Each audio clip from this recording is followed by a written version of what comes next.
Dobar dan. Dobar dan. Nalazimo se u Petoj gimnaziji, u organizaciji Agencije Dizajn. Da li možete da nas se predstavite? Ja sam Sofija Jovanović-Stojanov. Diplomirala sam molekularnu biologiju i fiziologiju. Danas radim na Biološkom institutu, a nekada sam se za prijemni ispit za biološki fakultet spremala u školi dizajna. A da li možda nam kažete gde su bile pripreme u to vreme? U to vreme, te davne 2003. 2004. godine, pripreme su se održavale u 14. Beogradskoj gimnaziji.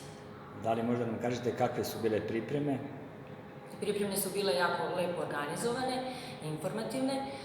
Držali su predavači, među njima Anita Lazarević, koji su iskusni predavači iz Biološkog fakulteta, koji su umeli da nam prosto skrenu pažnju na neke važne detalje po kojih posebno treba da obratimo pažnju tokom učenja, a takođe umeli su da bace prosto i neko novo svetlo svojim predavanjima na poznate fenomene. Dobro, hvala. A kako vam je pomogla priprema kasnije na fakultetu? Pa sama priprema prijemnog ispita za biološki fakultet sama po sebi podrazumeva utvrđivanje celokupnog srednjoškolskog gradiva iz srednje škole, tako da je to negde daje dobru osnovu i ozbiljan zalog i kasnije za pripremu nekih ispita na početnim godinama fakulteta.